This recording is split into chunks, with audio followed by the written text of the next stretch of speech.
Jordan Parker was a quiet, intelligent 16-year-old girl. She was known for being reserved, with a sharp mind that set her apart from most of her peers. Although she didn't attract attention or seek the spotlight, her success in academics, sports, and extracurriculars didn't go unnoticed. It wasn't just her grades that spoke for her, it was the quiet confidence with which she carried herself, never allowing anyone to define her by her race or gender. It was a Thursday afternoon when everything changed. Jordan was walking across the parking lot of her high school, books clutched tightly against her chest. The sun was starting to set, casting a warm glow over the school grounds, but her mind was focused on the test she had just aced in history class. She hadn't even noticed the two officers standing near the entrance, talking loudly to each other, until one of them, Officer Mark Calloway, stepped into her path. "Hey, what do you think you're doing?" he shouted, his voice cutting through the peaceful air. Jordan froze for a split second, looking up in confusion. "I'm sorry," she asked, her voice calm but unsure, "walking around here like you own the place." "What are you doing?" Calloway repeated, his tone sharp and accusatory. Jordan blinked. "I'm just going to class," she responded, trying to step around him, but he moved to block her way again. "Why are you in such a hurry? You don't want to talk?" His partner, Officer Tom Adams, stood behind him, arms crossed, watching the exchange with an indifferent expression. Jordan's heart began to race. She knew the drill, the microaggressions that came with her skin color. She wasn't unfamiliar with this kind of treatment. But she had learned long ago to keep her head down, to avoid confrontation. However, today was different. Jordan tried to remain calm as Officer Calloway's gaze stayed fixed on her. Her pulse quickened, but she stood still, hoping this would be just another incident to shrug off, like the others. She knew how to handle moments like this. She had to. But something about the way Calloway was staring at her, something in his eyes, told her that this was different. "You know, we've had some complaints about people like you around here," Officer Calloway said with a sneer. He motioned to his partner, who stood there, barely reacting, as if this were all part of the routine. Jordan's stomach tightened. The insinuation was all too familiar, a black girl, minding her own business, but still a threat in their eyes. "I don't know what you mean," she said, her voice steady, but the words were heavy with an undercurrent of tension. Officer Adams finally spoke up, "You seem a bit too comfortable walking around here alone. Are you sure you're supposed to be on campus at this hour?" Jordan's eyes narrowed. "I'm a student here, and it's still school hours." Calloway stepped even closer, his presence suffocating. "We don't take kindly to people wandering around acting suspicious." He stepped forward, blocking her path again, his body language aggressive. "You got a hall pass, or are you just skipping class?" Jordan felt a chill run down her spine. This wasn't just a routine stop, they were trying to intimidate her, and they were using their power to make her feel small. But she couldn't let them see her fear. She lifted her chin slightly, trying to stand tall. "I'm going to class," she said quietly but firmly, hoping they would let her go, but the officers weren't done yet. As Jordan made an attempt to step around Officer Calloway, he suddenly reached out and grabbed her arm, pulling her back with force. "Where do you think you're going?" he barked. His grip tightened, and Jordan could feel the sting of his fingers digging into her skin. Her heart raced, a surge of panic flooding through her, but she kept her composure. "I'm going to class," she repeated, trying to pull her arm free, but his hold didn't loosen. Her mind was racing. She knew she had to stay calm, but the touch of his hand on her was a warning shot, a reminder of the power imbalance between them.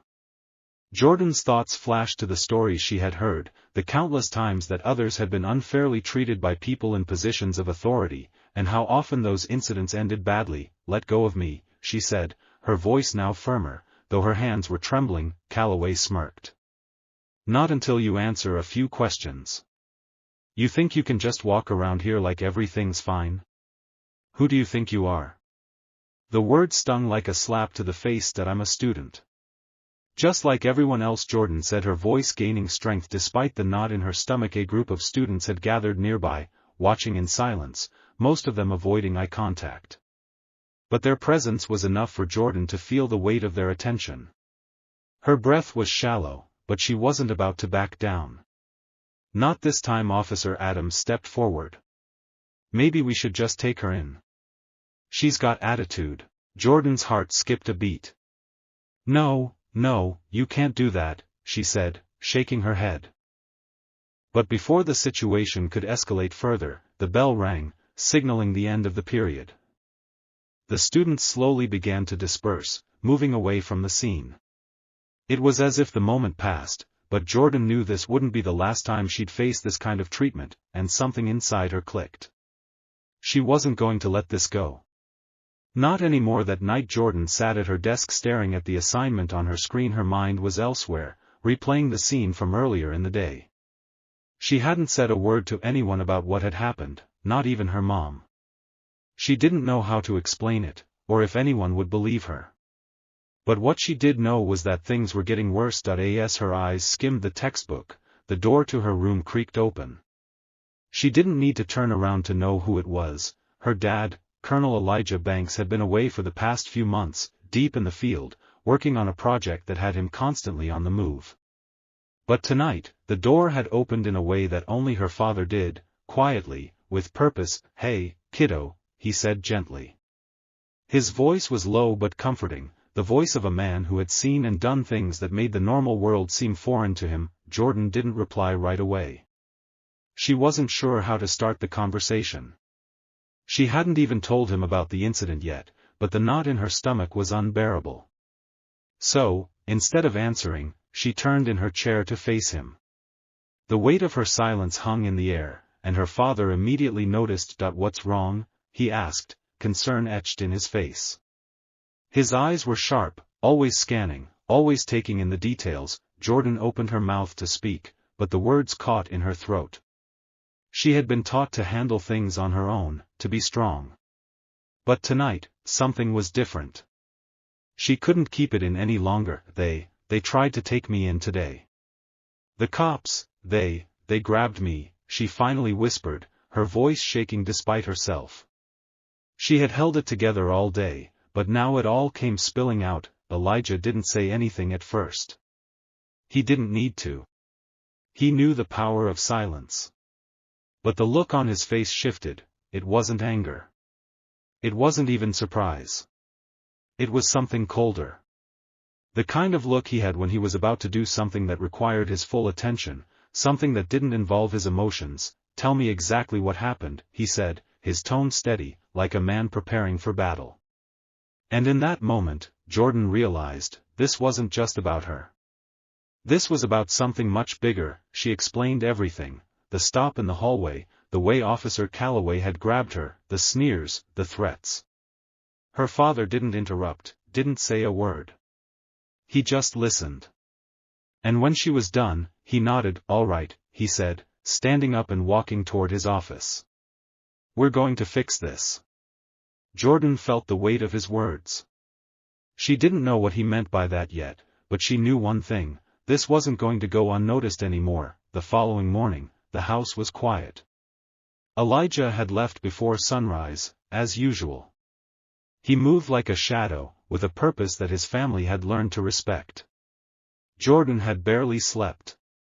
The sting from the previous day still clung to her skin, and every time she closed her eyes, she saw Officer Calloway's face. But now, there was a shift. A calm determination had settled inside her. Today wasn't going to be like any other. She wasn't just some girl to be pushed around, not anymore. She made her way downstairs to find her mom, Rel, sitting at the kitchen table, a coffee cup in hand, looking out the window. "Morning," Jordan said softly, though her mind was already miles ahead, trying to piece together what was next. Her mom smiled, but there was concern in her eyes. "How'd you sleep?" Jordan hesitated, then shook her head. "Not much. I don't think it's over yet, Mom." "Something's coming." Reluctantly, Rel placed her coffee down and looked at Jordan. "What do you mean?"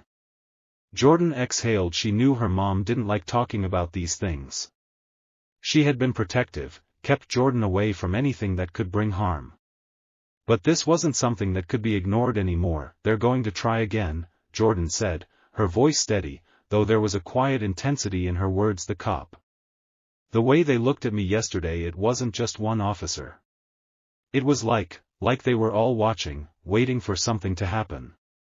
Rel stood up, but her face was tight with worry. I don't want you to worry about this. You're a good girl, Jordan. They'll realize they're wrong. But Jordan shook her head. No, Mom. This isn't about right or wrong. It's about control. And they're not going to stop until they see I'm too strong to break. Before Rel could respond, the doorbell rang. That it was a different kind of knock, hard, insistent. Like someone who had something to say. Jordan walked toward the door, opening it slowly, her heart pounding. She wasn't expecting anyone.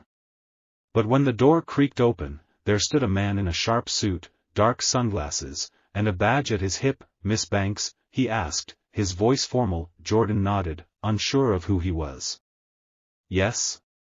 I'm Detective Hall. I'm investigating the incident involving Officer Calloway.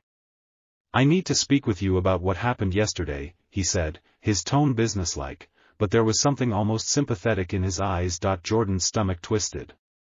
The investigation had begun, and she wasn't sure whether she should feel relieved or terrified. All she knew was that things were about to change, one way or another. I'll talk to you, she said, stepping aside to let him in. Detective Hall stepped inside, his presence feeling like it filled the room. He glanced around briefly before turning his attention back to Jordan. She stood in the middle of the living room, her arms crossed tightly in front of her, the tension clear in her posture. Despite the polite facade, she could feel the weight of the conversation bearing down on her. I know this is difficult, Hall began, his voice steady but soft. I'm just here to get your side of the story. I need to understand everything that happened with Officer Calloway. Jordan nodded, but her mind raced. This wasn't just a conversation. She could feel that familiar pressure again, like she was being watched. It wasn't the first time she'd been in a situation where the system was stacked against her, but this time, she wasn't backing down. She glanced over at her mom, who had been silently observing from the doorway. Rel gave her a subtle nod of support. It was her mother's way of saying, "You've got this." Jordan took a deep breath and began, recounting the events from the day before.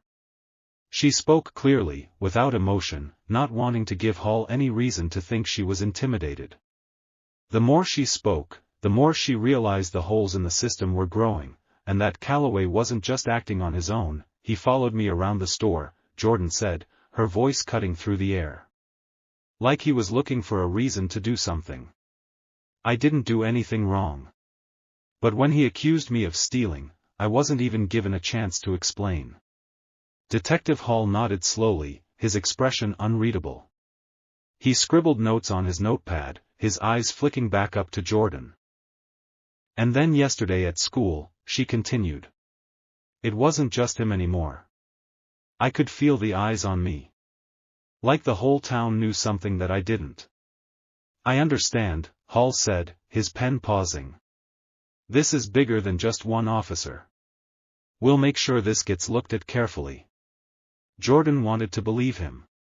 But deep down, she knew that, looking carefully, wasn't enough. The system had been looking the other way for too long, and the truth would have to be dragged out. Detective Hall stood up, the conversation nearing its end. I'll keep you updated, Miss Banks. You've been very cooperative. This is important. Jordan nodded, feeling the strain of every word she had just spoken. Hall turned to leave, but before he reached the door, he paused, glancing over his shoulder. Just one more thing, he said, voice lowering slightly. I've worked in this town for a long time. I've seen a lot. But there's something about this case, the way things are lining up, it's not going to end quietly. I just thought you should know. With that, he left, leaving Jordan standing in the living room, his words echoing in her mind. She wasn't sure what exactly Hall meant, but one thing was certain, the storm was coming. The following morning, Jordan woke up to a text message from an unknown number. She hesitated before opening it, feeling the weight of what had already happened over the past few days. The phone buzzed again and she reluctantly tapped the screen. Meet me in the parking lot at 2 p.m. I have information that will change everything. R. Jordan's heart skipped a beat. Who was R? She looked at the message again, trying to figure out what it meant. But before she could contemplate too much, the doorbell rang. Pulling her out of her thoughts, she opened the door to find her father standing there, his uniform sharp and his face unreadable. The sight of him, always calm under pressure, immediately settled her nerves.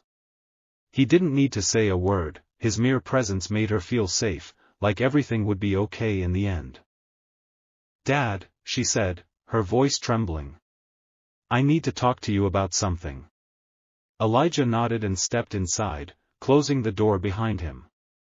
He sat down across from her at the kitchen table, giving her space but not leaving her alone.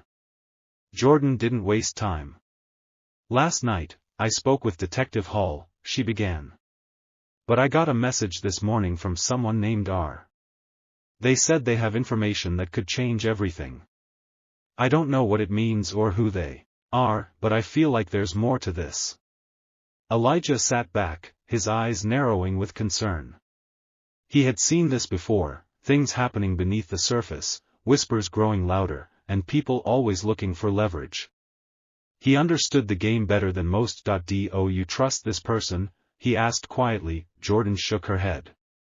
"I don't know. But I don't think I can ignore it. Whoever they are, they know something. And I think it's tied to what happened with Calloway." Elijah didn't respond immediately. He stood up and paced for a moment, considering the situation carefully. "You're not going alone," he said, his tone firm. "If someone's trying to set something up, we need to find out what it is. You'll be safe, but we'll be strategic. Always strategic." Jordan's heart raced. She wasn't sure what this information was, but if it could help bring the truth to light, she couldn't pass it up. This wasn't just about her anymore, it was about exposing everything. The parking lot was eerily quiet when Jordan pulled up, the sun hanging low in the sky, casting long shadows over the concrete. Her heart was racing as she scanned the area looking for any sign of the mysterious R who had sent her the cryptic message. She had never been this nervous in her life. She parked her car, checking the rearview mirror one last time. Her father was in the car behind her, a few spaces away, watching over her. He'd insisted on shadowing her, despite her protests. Jordan had tried to argue, but he'd been resolute. He wasn't taking any chances. As she stepped out of the car, her phone buzzed again, this time with a single message: "Turn left by the storage unit. Wait for me there." Jordan hesitated for a moment, then made her way toward the designated spot. The shadows seemed to stretch longer now, the air thick with an unsettling silence. She could feel the hairs on the back of her neck stand up, but she pressed on, reminding herself why she was here. A figure emerged from the shadows, moving with a quiet confidence that sent a chill down her spine. He was tall, with a hoodie pulled up over his head, his face mostly obscured. He came to a stop in front of her, his eyes flicking toward her cautiously. "Are you R?" Jordan asked, her voice steady despite the growing unease. The man nodded, his face unreadable. "I know what you're up against," he said softly. "But you don't understand the full scope of it yet. Your father, he's the key." Jordan's stomach twisted at the mention of her father. "What are you talking about?" she asked, her mind racing. R glanced around, his voice lowering. "You're not just dealing with local cops. This goes much deeper than that. They've been protecting someone you wouldn't believe." Jordan's pulse quickened. "Who?" The man took a deep breath and leaned in closer. "Someone who wants to make sure your father never returns to the field. Someone who's been using the police department to cover their tracks. Someone very powerful. And now they're coming after you." Before Jordan could respond, a noise from behind them made her spin around. There was a flash of movement, two figures quickly advancing toward them, their faces hidden. R's eyes widened in panic. "Run," he hissed. Jordan's heart pounded in her chest as she turned and bolted, her feet pounding against the pavement, echoing in the stillness of the parking lot. She barely registered the sound of footsteps behind her, but she could feel the heat of pursuit growing closer. Her mind raced as she ducked between two cars, her breath coming in short, panicked gasps. She knew she couldn't outrun them for long, but she had to buy herself time. "Jordan, stop," a voice called out. She didn't recognize it, but the urgency was unmistakable. The figure was moving too fast, closing in too quickly. She glanced over her shoulder just as a tall figure lunged toward her. Instinct kicked in. Jordan spun, throwing her elbow back with all the force she could muster. She felt the impact as her elbow connected with the person's stomach, sending them stumbling back. "Go. Now," the man, yelled from behind her, his voice sharp and commanding. She didn't hesitate. Her feet carried her faster, her pulse thundering in her ears. She could see her father's car in the distance, but before she could make it, the other figure reappeared in front of her, blocking her path. "Not so fast," the man said, his voice low and menacing. The moment the words left his mouth, Jordan knew it wasn't just any random thug, it was a cop. The uniform was unmistakable, even if his face was partially hidden. Her mind raced, but the only thing that kept her going was the thought of her father, the man who had trained her to be strong, who had taught her never to back down. She wasn't going to be intimidated. Not today. With a quick movement, she reached into her bag and grabbed her phone. She wasn't going to make the same mistake she had before. This time, she would record everything. "Stop right there," the cop barked, stepping forward. Jordan lifted the phone, aiming the camera at him, capturing his face in real time. "If you think I'm scared, you're wrong," she said coldly, her voice steady even as the fear clawed at her chest. The cop froze for a split second, his eyes flicking down to the phone. That moment of hesitation was enough. Jordan turned and bolted, dashing toward her father's car. Jordan didn't stop running until she was safely inside her father's car. The door slammed shut behind her, the echo loud in the quiet of the parking lot. Her heart still raced as she buckled her seatbelt, her fingers trembling. Her father, Elijah, sat in the driver's seat, his eyes focused on the rearview mirror as he started the engine. Without a word, he pulled out of the parking lot, the sound of the tires against the asphalt steady and unrelenting. Jordan didn't say anything either. There was no need. The weight of what had just happened was enough to fill the silence. She pulled out her phone, still recording the confrontation, her finger hovering over the stop button. Her mind raced as she replayed the encounter, the cop, his voice, his every move. He was all so calculated, so deliberate. But she wasn't scared anymore. Her father had taught her to stand tall, even when the world seemed determined to push her down. Elijah glanced over at her, his expression unreadable. He didn't need to ask what had happened. He could see it in the tension in her shoulders, the tightness in her grip on the phone. "I'm fine," she said, her voice barely a whisper. He didn't respond. Instead, he reached into the glove compartment and pulled out a file. It wasn't thick, just a few sheets of paper. But the moment he placed it on the dashboard, Jordan's heart skipped a beat. "What's that?" she asked, her curiosity piqued. "Evidence," Elijah said quietly. "The truth is always more powerful than anything they can say or do." Jordan opened the file. Inside were detailed reports, public complaints, internal documents, timestamps, and even photos of Officer Keene's past actions. All the pieces of the puzzle her father had meticulously collected over the past few days. She looked up at him, her eyes wide. "You've been gathering this the whole time, haven't you?" Elijah nodded. "When you're dealing with people who hide behind power, it's important to have all your facts straight. You'll see, this won't just be about you anymore. It'll be about everyone they've hurt." The car was quiet again, but this time the silence was different. It was filled with certainty, the kind that only came when you knew you were on the right side of the truth. As they drove, the phone buzzed in Jordan's hand. It was a message from her teacher, Mr. Reynolds. "They're starting to talk. The truth is getting out. Stay strong." Jordan looked at her father, and for the first time that night, she allowed herself to smile. It's going to be okay. Elijah gave her a small, approving nod. It already is. As they drove into the night, Jordan knew this wasn't the end. It was just the beginning of something much bigger. This time, it wasn't just her against them. It was the truth, and nothing could stop it. If you've been inspired by Jordan's courage and Elijah's relentless pursuit of justice, take a moment to reflect on the power of standing up for what's right, even when it feels like the odds are stacked against you. Silence isn't always weakness, and sometimes, the truth is all we need to make a difference. If you believe in accountability, fairness, and fighting for what's right, share this story with someone who needs to hear it. Don't let the voices of those who stand up for justice go unheard, and remember, every time you feel like you're being silenced, your voice matters. Speak up, stay strong, and be the change you want to see. Like, comment, and share this video, and join the movement for truth and justice. Let's make sure this story reaches the people who need it most.